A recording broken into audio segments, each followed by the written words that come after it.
Why we are discussing cancer today? Because recently the study of ICMR, that is Indian Council of Medical Research, they found that the people who are living near to the river drains are at the high risk of developing cancer. This is because of the dumping of hazardous waste materials including lead and other chemicals. And we know that the not only the cancer, generally we can see that non-communicable disease has become a major concern to our public health these days, right? And the government of India as well as the governments across the world has taken a lot of initiatives to combat the non-communicable disease problem. And it is high time to address the problem of cancer because of the pollution. The cancer can develop from pollution, changes in the lifestyle, or other stress like that. So let us discuss more about the cancer from the prelims point of view. So first we have to understand what is meant by cancer. Cancer is simply, we can say that it is a condition where the cells in the human body develops uncontrollably, and if the person is left untreated, then the cancer cells will spread to other organs and eventually the person will die. So coming to the types of cancer, you can see that first we have the carcinoma. It is developing from the epithelial cells, and it can result into lung cancer. And then we have the sarcoma. It majorly develops in the bone and its soft tissues in the human body. And then we have the example is Ewing's sarcoma. And leukemia, commonly known as blood cancer, and it is affecting the blood forming tissues. And then we have the lymphoma. It is affecting the lymphocytes in the human body. We know that lymphocytes, we can see white blood cells, and it is responsible for fighting the foreign elements in the human body and keeping the human body safe from infections and all. And this type of cancer will affect the lymphocytes in the human body. And the example of this lymphoma is Burkitt's lymphoma. Then we have the multiple myeloma, and it is developing from the plasma cells. And the best example that we have this smoldering myeloma.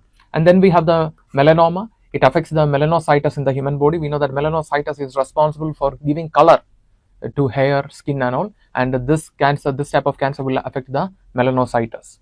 So here you can see the illustration of the the types of cancers we discussed in the previous slide. Coming to the stages of cancer, we can see that the common cancers that we are seeing around our society is the breast cancer, and then we have the cervical cancer. These are the two major health concerns to women. And the next we have the prostate cancer, lung cancer, colorectal cancer and skin cancer. These are the commonly found cancers in our society. And coming to the stages of this cancer, there are 4 stages in cancer. From stage 1 to 3, the cancer that grown into nearby tissue or lymph nodes. So in the stages, there is a possibility that we can save the person.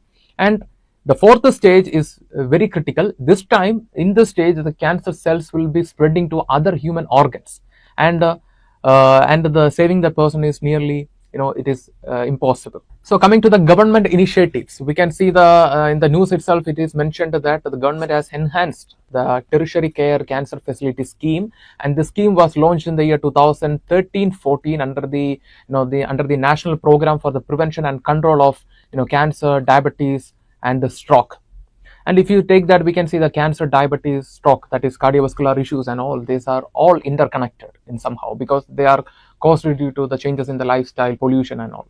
And under this tertiary care cancer facility scheme, the government is providing financial aid to develop the state cancer institutes and tertiary cancer centers. And the maximum limit for state cancer institute is rupees 120 crore, and for developing a tertiary cancer center, the state government will provide maximum 45 crore. And you can see that it is a centrally sponsored scheme. That means the government will provide around 60% of the fund, and the remaining 40% will be from the state government. And in the case of the Himalayan and the northeastern states, the states will be contributing around 10%, and the remaining 90% is provided by the central government.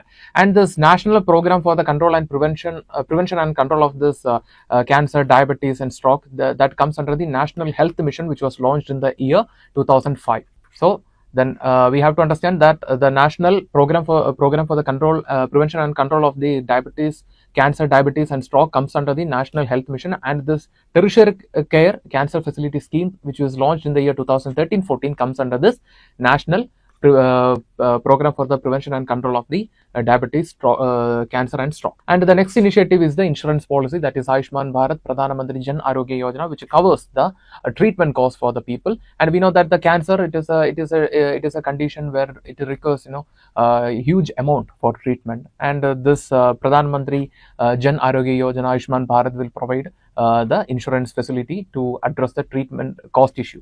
And next we have the Pradhan Mantri Bharatiya Jan Aushadhi Pariyojana, which provides medicines medicines for all type of diseases including cancer through this Jan Aushadhi Kendra at a low cost. And then we have this Amrit initiative, which provides low cost medicines for cancers and other diseases. So all this the initiatives will address the treatment cost issue and also ensures the accessibility to the medicines as well.